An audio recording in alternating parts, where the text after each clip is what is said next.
morning, everyone. Happy Friday. If you're wondering where Jen is, she's on vacation today. Lucky girl. So I'm going to be subbing in for her. If you don't know me, my name is Jade. I do the weather. And today we are talking with our Holzer friends. Before that, we are going to have a message. Would you like to work closer to home, save money on gas, and be rewarded for your hard work and attendance? Then Bellisio Foods is looking for you. That's right, Bellisio Foods is now hiring for multiple positions and shifts with great employee benefits, an on-site health clinic, competitive wages, and advancement opportunities. Bellisio Foods is a company that truly values their employees. Apply online at belisiofoods.com/careers. Hello, everyone. Welcome back. And as I said, we are here with our Holzer friends. Are you guys able to introduce yourselves? Sure. My name's Ron Tawney. I'm a certified nurse practitioner. I've been with Holzer Pediatrics for just a month shy of 7 years. I'm from Gallipolis originally. So. That's great. All right, and my name is Jonathan Mathis, and I'm a board-certified pediatrician, and I've been with Holzer going on 7 years this June/July. That's great.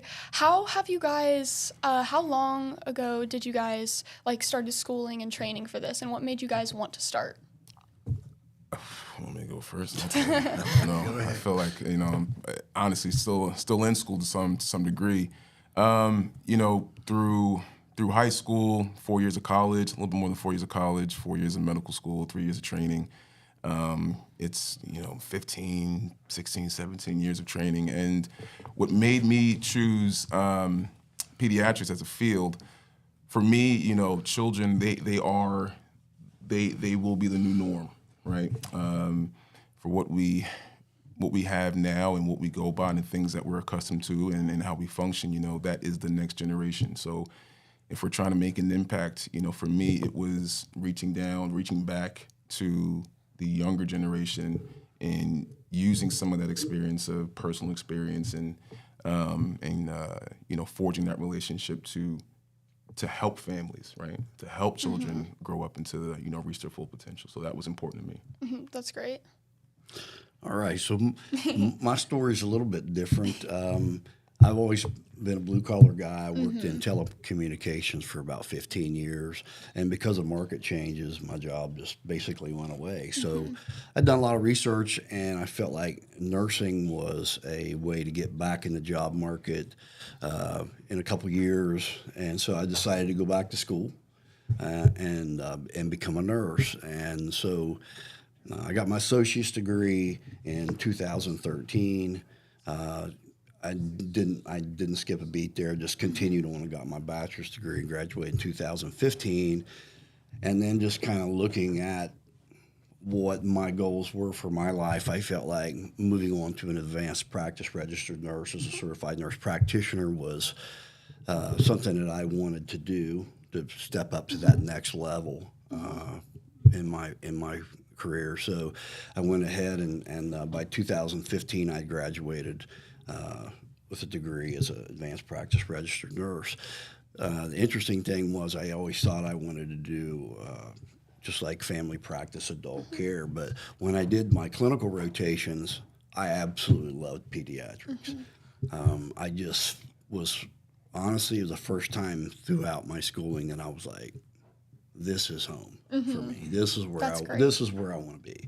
And the pediatric department at Holzer was and still is phenomenal. The team that we have there, everybody was very helpful to get me started in my my journey as an advanced practice registered nurse. And so, fortunately for me, there happened to be a couple openings in pediatrics about the time that I graduated with my master's degree in 2015 or 2017 rather, and I hired on in pediatrics and I found a home there, and I really love what I do. That's absolutely amazing. That's exactly how you want to feel. As a 17-year-old that's about to go into college, I'm really hoping I'm finding it as easy as and helpful as that you found it.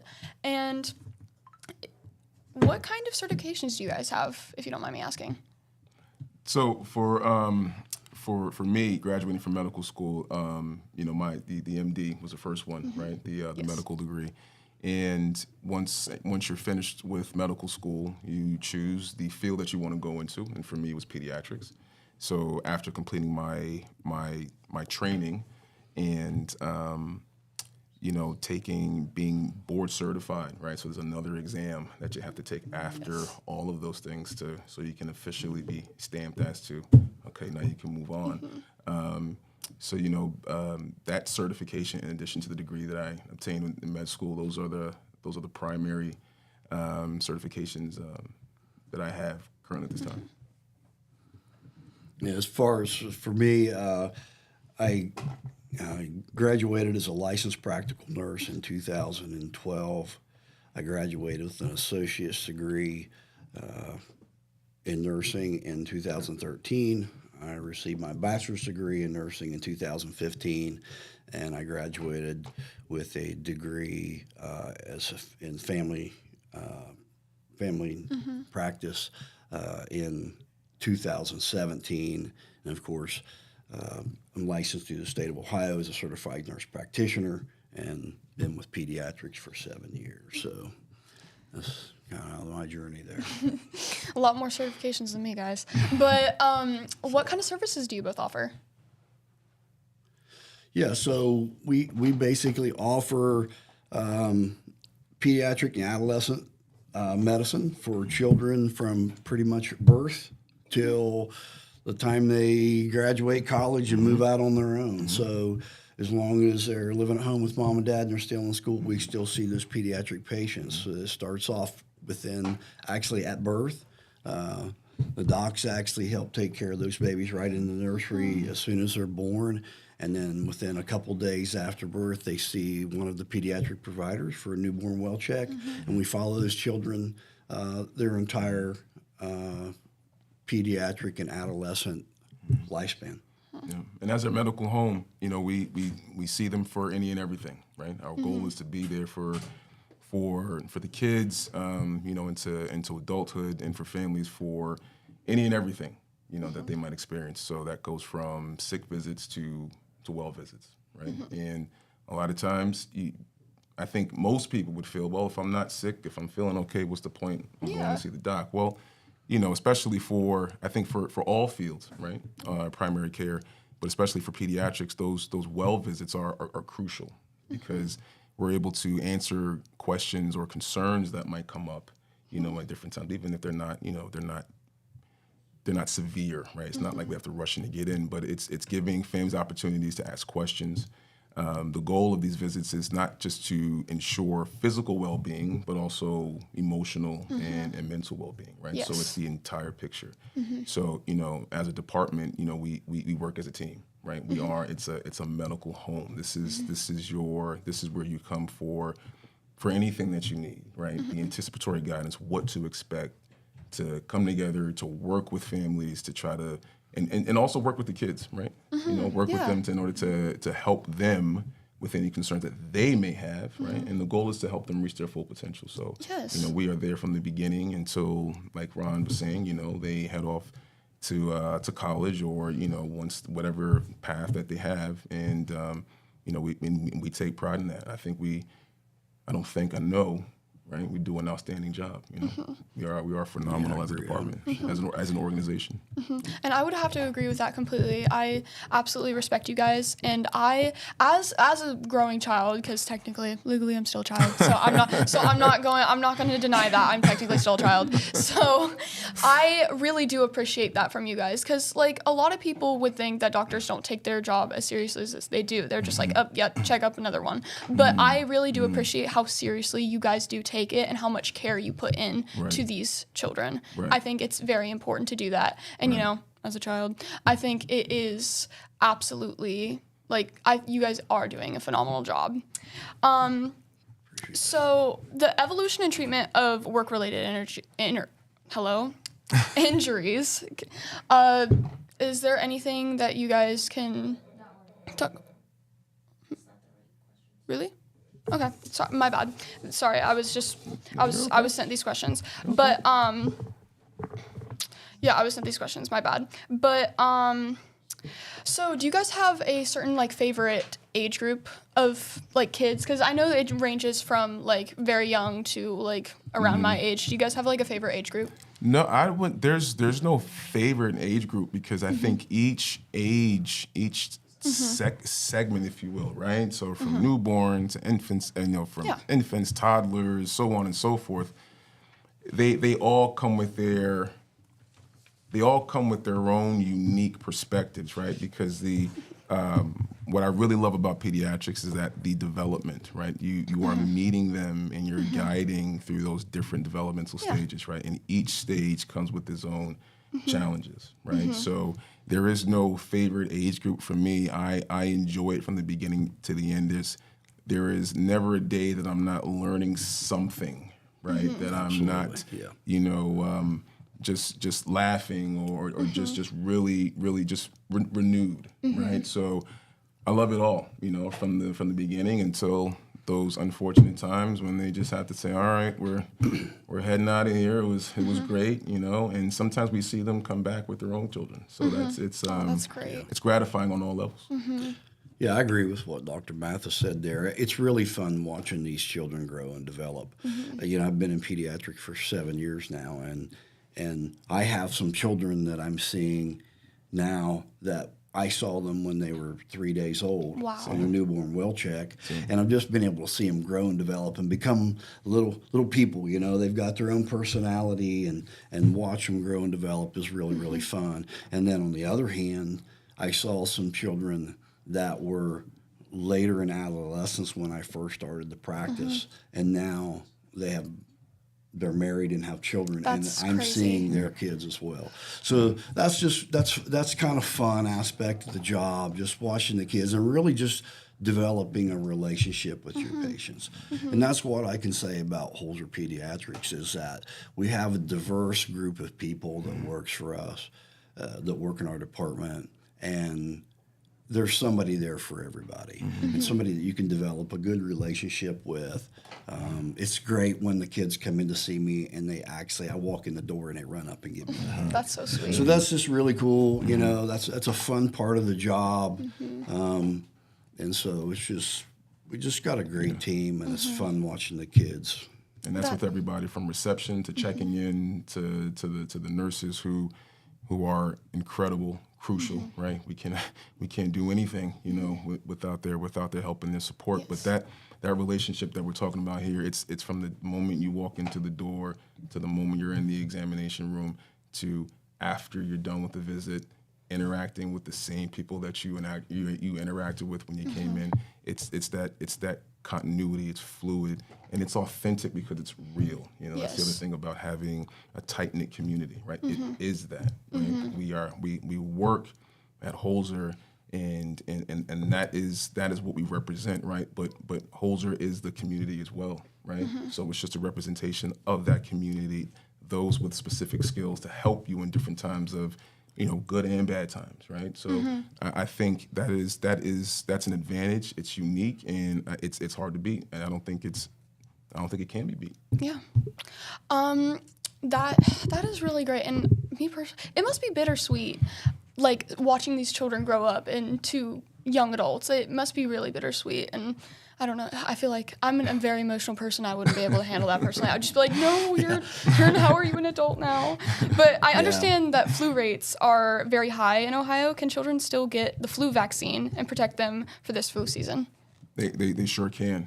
From the ages of 6 months and up, we recommend that children receive their flu vaccine, right? And that's a message also from the American Academy of Pediatrics, right? That is the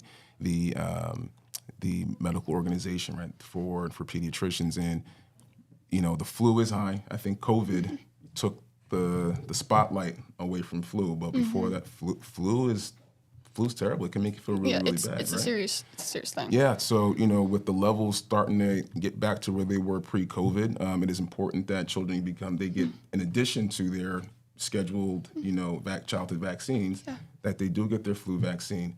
Will it keep you from getting the flu? Maybe, right? But the goal is, should you get the flu, and especially with these rates like you stated, should you get the flu, the goal is to keep you out of the hospital, keep you from becoming very ill. And that's important for children under 5 and especially under 2, or if anyone with any type of, underlying medical illness. So, to answer your question, yes, we are still recommending that children get their flu vaccines. That's great. And tell us how important well checks are. Like, I know you guys already discussed how important well checks are, and I completely agree with you that, like, you don't only need to be sick to go to the doctor. Right. I feel like a lot through my childhood, like, a lot of people already had that idea of, like, oh, going to the doctor is only because you're sick. But, like, you have to care for the personal, like, as you said, the well-being and the emotional support of these children. And as you said, I think it is very comforting as a growing child that they have that support, and especially if they are, like, you can see things that parents always can't. And I feel like that really helps a child. Do you guys have any, like, success stories from these, like, your favorite story that you have gained from, connecting with a child through that? I don't know if I have single success stories. I think, for me, walking into a room and watching the interaction between children and their parents, or watching them reach certain milestones, or if there are delays or concerns that we're not reaching milestones like we would anticipate, or or as they are expected to, intervening early, providing those services, providing those guidance, that guidance, not just at young age, but all throughout. Seeing that growth of the highs and the lows, that's the success story. Exactly. Right? And especially with mental health, right, and depression and anxiety, and how we're seeing a lot more. I think COVID, for I guess depends on how you look at it, it uncovered a lot. So being there to talk about those potential situations, those potential lows, right, or how to navigate those hard times, that's all part of the success story, if you will. Right? Having that communication. So I probably couldn't tell you, if we had more time, I can go through a long list, but I think just having that engagement, having that follow through, having that trust from families, from the community, that's the goal. That's gratifying. I will give you a real quick, just if I could give you a little story here that kind of points out the importance of annual well checks. Yes. Because I feel like a lot of kids, obviously the toddlers, those kids are getting routine vaccinations and they kind of want a regular schedule. But sometimes it seems like the adolescent patients kind of fall off a little bit. They just come in for sick visits. Yes. And so a couple days ago, I saw a young lady in the clinic, was for a sick visit, and when I went to listen to her lung sounds in the back, I noticed immediately some curvature of the spine. And so I said, let me stand up here, let me check you out, and I did, and she had significant curvature. Wow. And I looked back, and she had not had a regular well check for 5 years. 5 years, And so all through her growth spurt, which happens obviously in adolescence, she'd grown a lot, and she had some pretty profound spinal curvature that had not been discovered. And had she had regular annual well checks, that maybe could have been found at a much earlier state and maybe avoided a possible surgical correction there. So it is important to get your kids in at least annually for a well check. Check out their growth and development. Look at things like for scoliosis and other things that we might be able to catch early and get that intervention to prevent, more complications. So yes. What is the age ranges that participate, and most importantly, what's the prize? Okay, you're talking about the contest that we're having. Yeah. Okay. I read that there was a contest on here, and I'm very curious. Yeah, so for my personal. That's my deal there. So a couple years ago, maybe a year or so ago, one of the patients that came in for an annual well check had made a drawing. Yeah. And so Dr. Capoletti thought the drawing was so cute that she had this shirt made. That is so cute. So Holzer Pediatrics, this was the drawing that the child presented to Dr. Capoletti, and we had it made. She had it made into a department T-shirt. So I just got to thinking that, as Dr. Mathis and I talked on the radio show, sometimes it can be a little stressful for children to come in, especially young children for doctor's visits. So to try to make it kind of fun, I came up with an idea of having a contest, and we're running that now through the end of June for K through 5 children. Okay. That when they come for their annual well check, only at the well check, not for sick visits or any other time, they can present a drawing. Okay. Whatever not out of a coloring book. We want something that they just something take genuine, a something from crayon them. or a colored pencil and draw something on the paper. And you can see the example here that the patient made something about Holzer Pediatrics, and you can present that.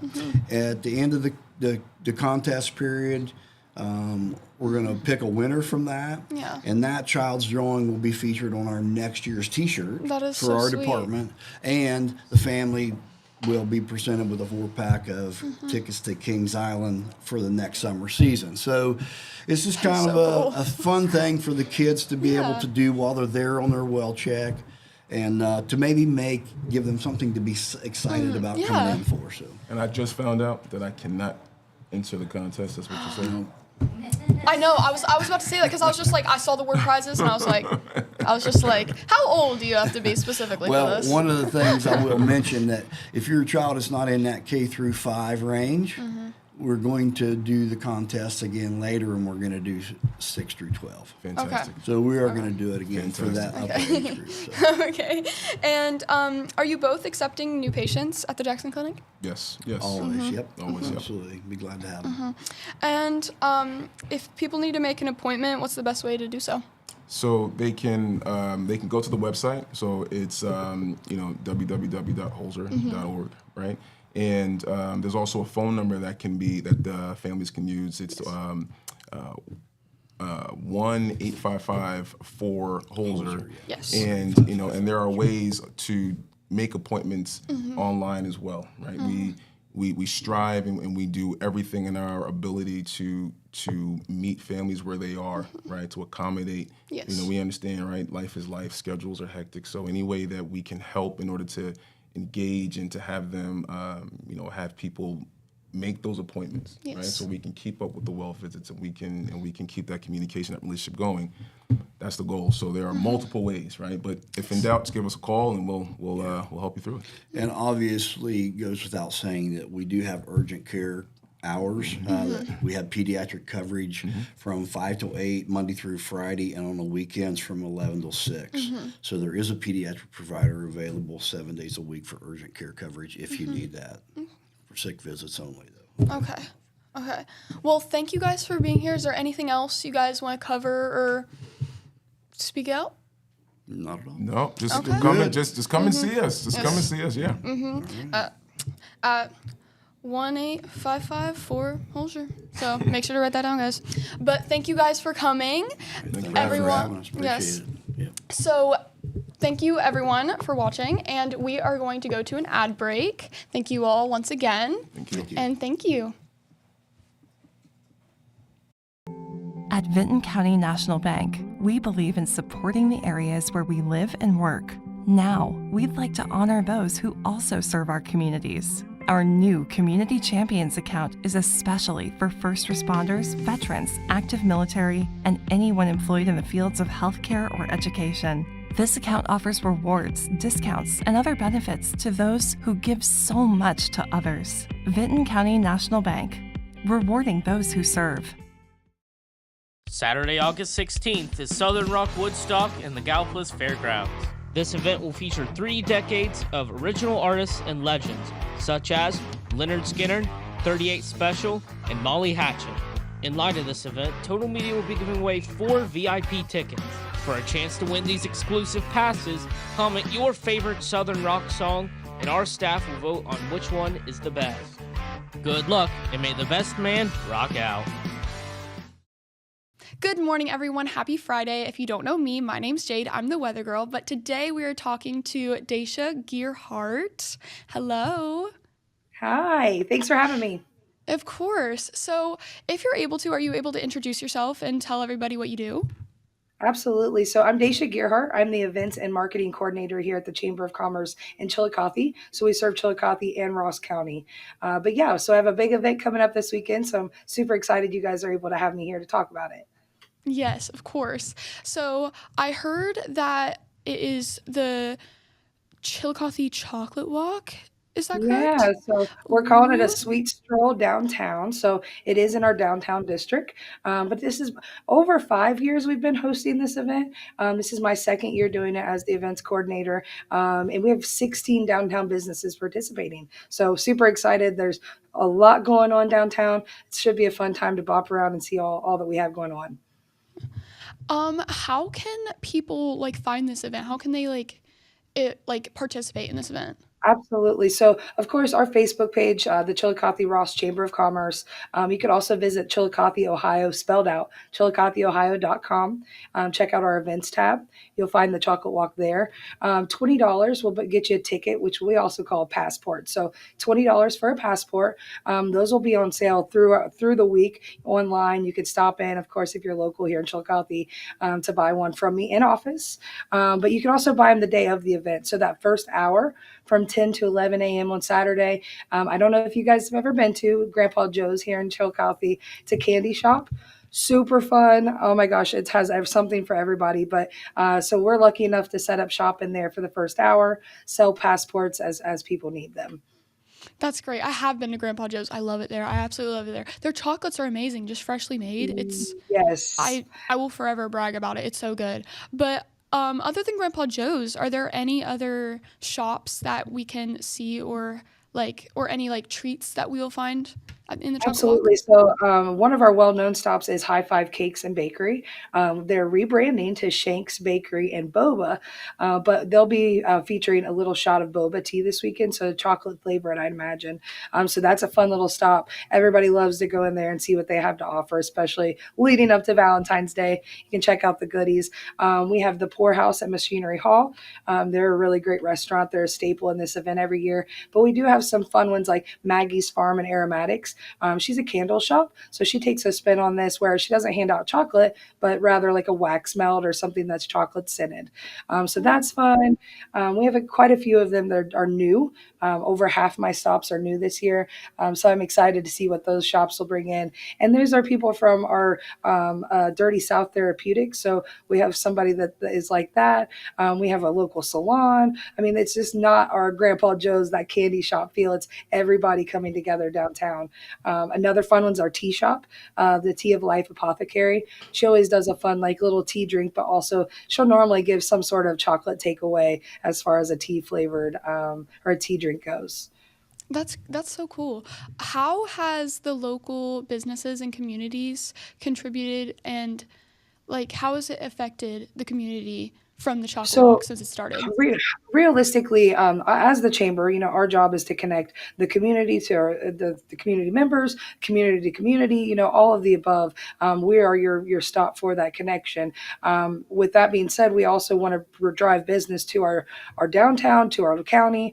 And we took a look last year. We've always done this on Valentine's Day weekend, but we had some feedback from some local businesses that that's already a busy weekend. So we kind of went back to the drawing board. Hey, let's bring 2 busy weekends to drive foot traffic downtown during February. It is a slower time of month. It's cold, a slow time of year. It's colder, not a lot of foot traffic. So if we can bring people 150, 200 folks downtown, whether or not our businesses, we tell them your cash register may not ring that day, but people are going to come in. They're going to see what Grandpa Joe's has to offer, what High Five, what these places have to offer, and they're going to come back. Not to mention, you got to take a break from those 16 stops to have lunch, to get yourself a drink of some sort, so we're driving business that way. So I love that. That's great. If you don't mind me asking, what inspired the chocolate walk to start? It's a good question. As far as just as a chamber, I think that we try to bring fun, but while bringing that networking piece together. Networking is certainly not something that we're all great at. I always tease that I would love to do a series of how to network about networking, because it's just not something that comes naturally, of walking up to each other and talking, hey, who are you? Where do you come from? What do you do? But these little pieces where we can bring the foot traffic to the business without them having to think about it, while incorporating some fun and fun treats. It's just a great way to bring all the Chillicothe has to offer, while, driving our mission as the chamber. That's great. So for future chocolate walks, how do you guys think do you guys think that there's room for improvement? Because obviously over the Oh years yeah. it probably has changed a little bit. And how have you guys over the years, since you said that there's been 5 years of chocolate walks and Yeah, you've and so been this is my second year. So okay. last year was my first year, and it's kind of funny you mentioned that, because we have a downtown trolley, and the trolley service is something we really truly want to drive. But during these winter months, they take a little hiatus. There's not enough, people riding it, so they take some time off. Last year, I remember I had been hired. Couple weeks later, the chocolate walk was happening, so it was all very fast in how it happened. And there, our passports are like almost like bingo cards. So all of our businesses are like a bingo stop. You'll be marked through as you visit them. And one of the stops was a trolley stop. Well, everybody was asking me about the trolley, and I didn't know any answer. Turns out the trolley doesn't run until the warmer months. So we had that stop last year. That wasn't. It was just one of those things that we learned. I was like, okay, wait, we're gonna push the trolley later in the year, but right now let's focus on our downtown businesses. I also saw last year, we had 13 or 14 businesses last year. People are carrying chocolate, carrying their goodies, because you don't eat everything right at the time. So Yeah. they were carrying everything around. So I was like, okay, how can we incorporate some fun, maybe some bags of some sort? So I did the first 100 registrants this year got a canvas bag, so they can carry their goodies around. And those have sold out. They actually officially this past week sold out. So that was a really cool kind of addition, to try to drive the event and try to grow it. So definitely making improvements, and absolutely learning with every event that we do. Mhm. And as you guys are improving, what would you say your favorite, like personally, your favorite thing about the chocolate walk is? Good question. For myself, I think it's just walking around and getting to see everybody enjoying something that I put together. I think that that's one of my favorite parts of my job, is when you get to step back after the hard work, after the preparation, and really see everybody just coming together. And that's a beautiful thing. You get to see your businesses are thriving, your people are thriving, because they're networking and meeting the business owners and getting to see how wonderful our town is. And that's something I've always known. I've grown up here, wanted to spread the word, and now I get that chance, and it's been a really cool opportunity. Yeah, that's really great. Speaking of like personally your favorite things, do you have a favorite treat from the chocolate walk? Oh, that's a super good question. Like I mentioned, the wax melts. I always think that I'm a marketing girl, so anytime you can take a spin off and make it your own, I think it's super cool. One that I'm most excited about though is the boba tea shots at the High Five Cake stop, mainly because everybody wants to know what the heck is boba. So it's like gives you a chance to go in, try it, and buy it if you like it, or maybe you'll get brave and try some other flavor. Mhm. I love boba. I only recently tried boba and now I love it. I think it's so cool It and is. really delicious. But how long does it take you guys to prep for the chocolate walk? Like the preparation wise, how long does it take and what do you do to prep for it? We typically start working, 90 days in advance, 2 months in advance. But it's hard because it does go through the holiday season. So I'm pestering people when it's Christmas time about the chocolate walk. And I know that that's hard. But we do have some great businesses downtown. Like I said, I've got my 5 or 6 staples that do it every year. I kind of lean back on them, that they see the value in it, and I know they're going to participate. As far as getting prepped, taking that time, we're actually off of work. That's the chamber from a week in between Christmas and New Year's. So that also, I was able to take some time and really just prep my year. Like I said, this is my first full year of me doing events on my own, and I wanted to make them my own. I want the website to reflect that. I want people to have that ease ease of use to understand events without having to dig deep into the rules. Because I understand that because I enjoy going to different events. So trying to make that as easy as possible. And I've learned some things along the way for sure. What would you say the most memorable, funny story you have from this is? Well, last year, being my first year, like I said, truly 5 weeks into my job, I was I was overzealous, I think, a little bit when I really look back like now because I was brave. I went in that morning. We set up shop, so we sell our tickets ahead of time. We actually sell them the day of too. So I'll set up at Grandpa Joe's. We'll be there that morning. I arrived that morning, had everything ready. There was a line out the door when I got to Grandpa Joe's and they just were opening. Wow. And I was just like, oh my gosh, I was floored. But here I was, freshly, freshly employed. I had no idea what I was walking into. It was super humbling. I remember like having to snap a pic really quick because I wanted to show like, wow, okay, I guess the response is wonderful.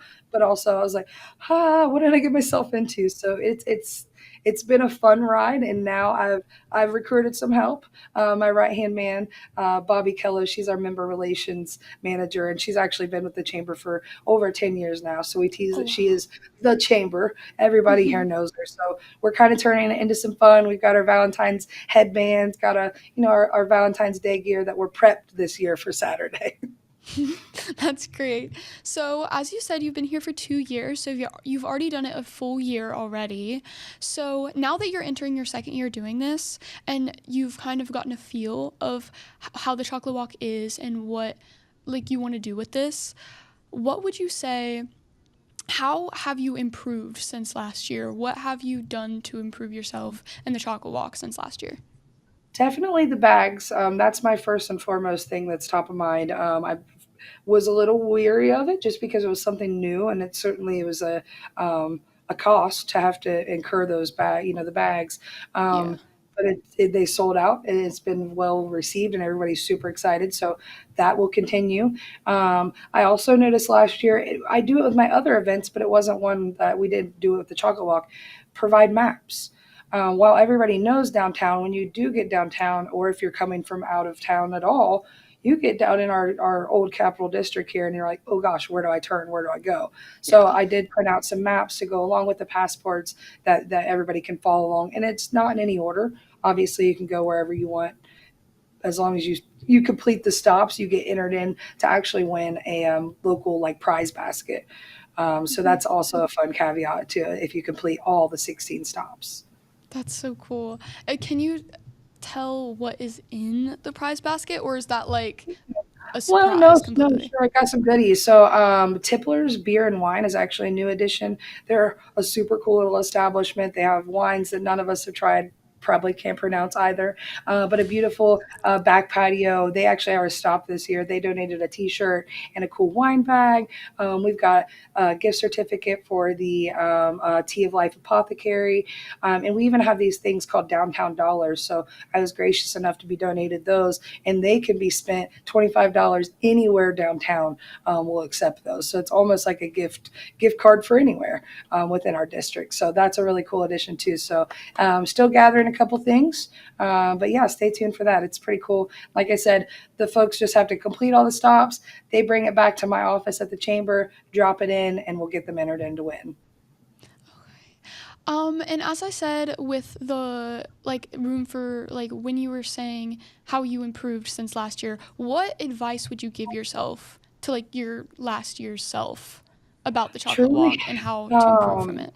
with any event, and I'll be the first to say this, I get so caught up in running it, planning it, making sure it operates well that you forget to take that step back and just relish in the fact that this is it. This is fun. This is your job. And I think that that's where already I can see myself just enjoying it more. I was on with Lori G this morning on the radio. A couple of weeks I was on for the first time. So nervous the first time I went on there. This morning I got to come in and really just enjoy my time and kind of Mhm. soak it all in. So that's my advice to my younger self. Obviously, it's only been a year, but we're growing every day. So progress. Yes, completely. That's great advice. And we are starting to wrap up. So is there any other information that you would want to tell people Yeah, before we so go? check us out, chillicotheohio.com. We have several events coming up. So the chocolate walks this weekend, but I do have a St. Patty's Day bar crawl next month. So March 15th, where we've added on, we do this every year, but this year we have kegs and eggs, just kicking it off that morning. Stay tuned for details. That's at a local wedding venue that's partnering with the downtown bars and establishments. So that should be a really fun addition. Just always trying to make our events a little bit better and a little bit bigger. That's the goal, and to make them fun and relevant. I want everybody to enjoy and make it something that is right now. It's going to stay fresh and stay relevant. So that's really important. But yeah, check us out, chillicotheohio.com. You can buy your passport for the chocolate walk this weekend, or you can visit me 10 a.m. to 11 a.m. at Grandpa Joe's on Paint Street, and you can buy it in person that morning. That is great. So thank you for being with us today. It's an honor for you to come here and be here with us today. So thank you. And I was going to ask you how to find you guys, but you already said it. You beat me to it. Yeah, and check us out on Facebook too. Yep. Yeah. Oh, yes, Facebook too. You guys better check it out because it is really cool. I've been to the chocolate walk before. So, but anyway, thank you for being with us today. And I hope everybody has a great morning. Thank you. Thank you. Love is in the air, and Main Street TV wants to treat you and your Valentine to something special. Enter our Table for Two Valentine's Day contest for a chance to win big. Here's how to join. Go to our Facebook page, like and share our post, and comment with a picture of you and your Valentine. The photo with the most likes will win an amazing prize pack, including VIP passes to Southern Rock Woodstock. Plus, you'll join us live on our February 14th cooking show. Hurry, the deadline to enter is February 10th at 4 p.m. Main Street TV, your community, your story. Hey everybody tuning in for Main Street TV. I am Julian Villarreal, and I am here to give you your 3-day weather forecast. So starting with today, Friday, February 7th, it will be mostly sunny with a high of 43 degrees and a low of 27. It will have wind chill as low as 29 degrees, and there will be some snow showers at night. Tomorrow, Saturday, February 8th, we will have a high of 45 and a low of 34 degrees. It will be mostly cloudy throughout the day with a 70% chance of freezing rain.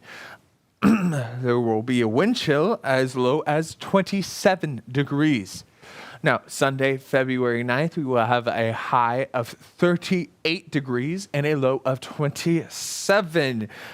There will be a wind chill as low as 26 degrees, and there's a 90% chance of a wintry mix throughout the day, so be prepared. Now, that is all I have for you today. Have a great one, everybody.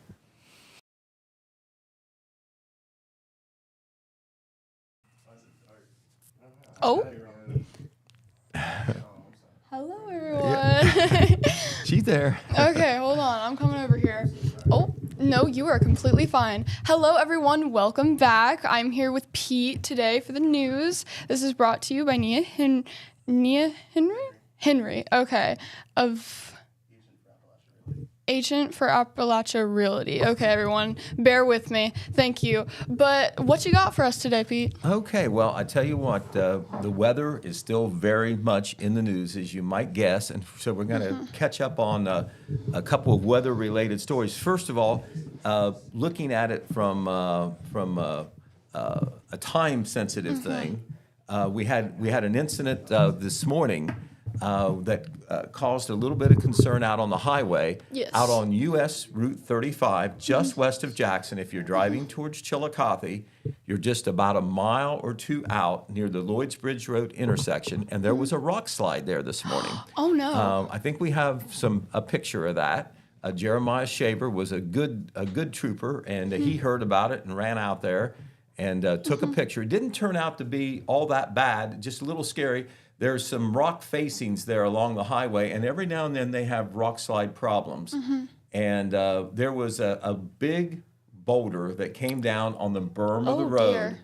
On the berm, pretty close, not on the highway, but on the berm, just off the side of the road. And I think there must have been some smaller rocks out on the road. See there? See that big one right there off the right side? Now, if that comes down and there's traffic going, and it's a busy highway, and it comes out on the highway a little farther, you could see it could be very serious. Yes, that's And so what Severe. they did was, this was about 7:15 a.m. when it was reported. So it probably occurred around then because there's always traffic on that highway. Yes. But they got out there and they cleared, I think, some of the smaller debris off the road. It was closed to one lane. You can see right there, the Yeah. traffic is in the left-hand lane. Wow.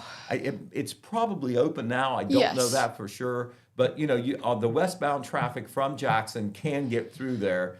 But you'll notice as you're driving there near the Lloyds Bridge Road intersection, you'll notice that big boulder and some other rocks along the side that fell down, that side there. And that's probably weather related because of all the rain and Yes. the icing and so forth. So that was just this morning. But once again, if you're heading west, that shouldn't be a problem on US Route 35. All right, well, here was the big story that we picked up yesterday, weather related again.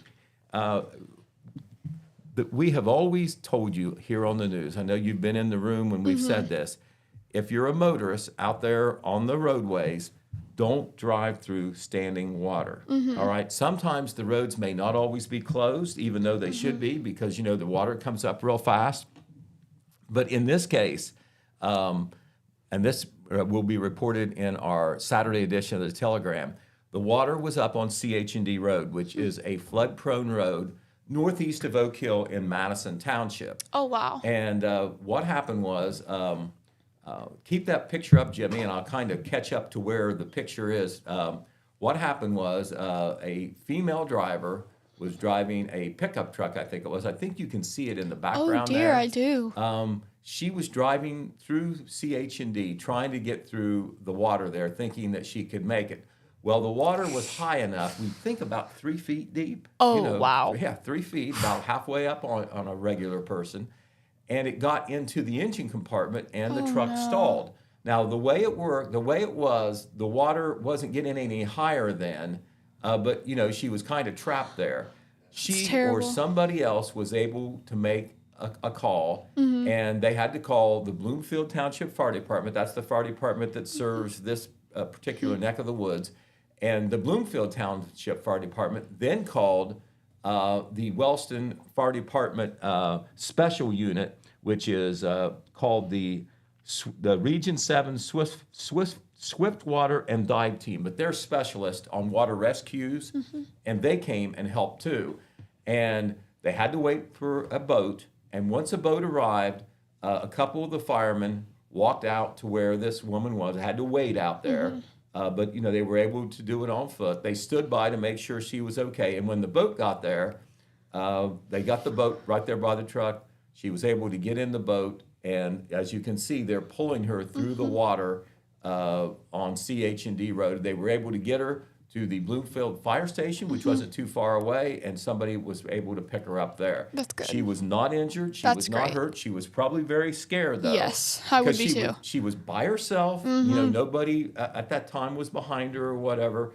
And so if this was if different circumstances, if the water was higher, if it was at night, if the response took more time, it could have been deadly. Yes. I mean, it truly could have been either drowning or hypothermia or whatever. I don't want to be overly dramatic. Yes. In this case, it did not turn out to be a life-threatening situation. That's great. Thank God. But it can. We know from what we heard from emergency responders, the Jackson County Engineers Office, the fire departments, floodwaters were up all over the local area, especially down here towards Oak Hill. There was quite a bit. CH&D Road, which connects Bloomfield Township with Oak Hill, goes all the way up towards where the truck stop is off US 35. That road floods all the time. The locals know that, but you just have to be careful. There were other roads around there that were flooded as well. But that story, by the way, in greater detail, and this dramatic picture, we thank the Bloomfield Township Fire Department for giving us this picture. The lady, you can actually see her in the boat, but her back is to the camera. Yes. But they were able to get her out safely. That's that great. story, we're not done yet, but that story I know is going to go on our front page in Saturday's edition. And it's already posted, by the way, on our website, thetelegram.news.com. We urge our subscribers, they can see that entire story in the picture, and people who do not subscribe can still see that we have a story, and hopefully, they'll subscribe or pick up a paper and read all about that. Okay, another weather-related story that we want to tell you about is a lot of people may not realize this, but there were a lot of electric service outages in Jackson and Benton County. Yes, there was. I'm not exactly sure why, whether it was because of some icing on the trees or high winds. But remember, we had all that rain on Wednesday night, and by Thursday morning, there was 2,000 people in Jackson and Benton counties, really more than that, 2,000 customers without electric service. Wow. And in each of these customers, it's a household, of course, so there's more people than usually just one there. But this affected a lot of people in Jackson and Benton counties, and there's still some people without electric service, even as we speak right now. Here's the breakdown as of 9 a.m. First of all, there was up to 2,000. And remember, our area is mainly served by AEP Ohio and Buckeye Rural Electric. For Buckeye Rural Electric, as of 9 a.m. this morning, there were 477 customers out in Benton County and 200 in Jackson County. In Jackson County, most of those folks out are to the west of Jackson, in Scioto Township, Liberty Township, and near Beaver on the Pike County line. Yeah. And in Benton County, a lot of the outages are kind of in two places. They are near Hamden in the south central part of the county, and then all the way to the east next to Athens County. There are concentrations of outages. We have no way of knowing how soon people are going to have electricity restored by Buckeye Rural. Buckeye Rural has to cover 8 counties in the area, so they have a lot of work to do. Yes. It's always a little harder for them because of the remoteness of some of those electric lines and how many they serve and the big area they serve. But some people, I can safely say, have been without electricity now from Buckeye Rural for more than a day, a day and a half maybe. Now, AEP Ohio, as of Thursday morning, when all this started, they had 200 outages in Jackson and Benton counties combined. Now they are down to just 2 customers in Jackson County and 1 in Benton County. So they've about got everybody back. That's but good. Believe it or not, even with all this flooding and all the rain and the worry about snow coming and whatever, there's a lot of people that lost their electricity and still some people without electricity. Okay, we want to tell you about a couple of, speaking of the fire department, since they've been in the news a lot, first fighting fires in the cold, and then now we have water rescues things going on. In the Jackson Fire Department, recently it was announced that 2 veteran firefighters have been named interim assistant fire chiefs. Oh, wow. Yeah, we have it. Here they are right here. We want to introduce them to you because they are very dedicated individuals. On the left is interim assistant fire chief Stephen Moore, and then there's Jackson Mayor Randy Evans, who congratulated them and announced them at a recent Jackson City Council meeting. Then you have interim assistant fire chief Herb Peoples, and then you have interim Jackson Fire Chief Kyle Hickey. And the reason I'm using interim is there is kind of like a temporary or transitional situation in the fire department on the command side. David Channel is the Jackson Fire Chief. He has been with the fire department for 51 years. Wow. He is taking a leave of absence right now. And so as a result, Mr. Hickey, who was the assistant chief, still is the assistant chief in name at least, he is the interim fire chief for at least this period of leave while Mr. Channel is off work. Because Mr. Hickey was the assistant chief and now he's the chief, they thought it was important to have a couple other people as the interim assistant chiefs. Rather than just one, it's 2, and that is Stephen Moore and Herb Peoples. Now, the great thing about Mr. Peoples and Mr. Moore, first of all, they're very active firefighters, meaning they respond to a lot of calls. They're very reliable. That's great. They are city employees here in Jackson. That's very important. That means that if they're not doing something real important, they can respond to a fire as well. One of the problems that our rural fire departments have here in Jackson and Benton counties is, it's a lot of younger men that are on the fire departments, right? Well, most of them are volunteers, meaning that they don't do it for the money. They have another job on the side or whatever. Yes. Well, if they can't get away from their job in the day because they're not allowed to, or they work out of town, they can't respond to a fire. So therefore, having Mr. Moore and Mr. Peoples already working in town and working for the city makes them very valuable. And that was another reason why they were named as interim assistant fire chief. So Yes. that is the latest in the city of Jackson. Hey, we want to tell you some other good news too. Last Saturday, there was a big event at the First Presbyterian Church of Jackson, and it was called the Groundhog Day Brunch. Oh. All right. Remember, we just had Groundhog Day, Yes. the real Groundhog Day on Sunday. They did this a day ahead of time, and they did it for a great cause. The Groundhog Day Brunch, they served pancakes and groundhog, it was sausage, all right? Oh, okay. It wasn't really groundhog. Okay. Groundhog, 2 words. Okay. It's a play on words. But they had the pancakes and sausage, all you could eat, and they didn't charge you for it, but they asked for a donation. Yes. And the donation was to go to the Jackson Food Program, also called the Jackson Food Pantry. And yes, Jackson Jack, that is Jackson's answer to Puxatawny Phil, the famous groundhog in Pennsylvania. He was at the Groundhog Day brunch to greet customers, do photo ops, and there he is with the staff. You can see they had a good time back Yes. there. Those folks are all great volunteers that you're looking at right there. You've got Greg Irvin on the left. He was the chair of the project, the event. You got Kurt Wiggins. They were both with Jackson Jack. You got Deanna Bragg. And Mike Gambino is holding up one of the Steve Evans sausage patties, which is the groundhog. And then in the back, you got Pastor John Berkner of the church, and you've also got Brent Watson and Greg Hogue back there. And there were other volunteers as well, Yes. but those were the persons who were there for the picture. Some other photos from that event. That's a very important photo there. On the left is Nancy Baisden. She is the executive manager of the Jackson Yes. Food Program. And this was at the end. This was where Jackson Jack, Greg Irvin, and Mary Nutt is the other volunteer in the picture. They were handing her a check for $936. Now, they will take donations at the food program, canned food, non-perishable food, that sort of thing. They're glad to get it. But money is even better because they can then spend the money the way they want to get the food they want, and they have access to cheaper food at the food banks and so forth. So that was a very worthy project. I'll tell you what else they did there. In addition to the great breakfast that you got, and I was there to see it and smell it, it was great. They also had free entertainment. People like Morgan Washam performed. There is Morgan Washam right there performing. He did a great job with Country Roads, Take Me Home, that song about West Virginia. He was singing that when I was there. Also, Jeff Elliott and Mike Morgan were there singing. Also, let's see, I want to give everybody credit who was there. Also, the Reverend John Berkner was there playing his flugelhorn. Paul Hogue was playing the trombone. Mary Elizabeth Billman was the pianist.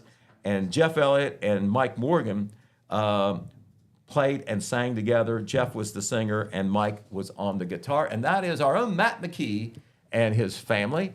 They were among the diners there on Saturday with Jackson Jack, making sure that they're enjoying their meal. Of course, that is Matt over on the right. He is our morning show host on WKOV. And that is his wife and 3 lovely daughters. So there you are. Nice event. We want to tip our hat to the Jackson First Presbyterian Church and everybody who volunteered to work that event and everybody who came to support it by their attendance and their donations. Yes. So see there, you just made it through a show. Yes. If you all didn't know, this is my first show of subbing for Jen. So thank you all for bearing with me and being here and watching this today. Is there anything else that you want to talk about? That is it. I believe we have hit the wall for now. Okay. Well, I want to thank you all for watching, and I hope you guys have a great rest of your morning. Thank you.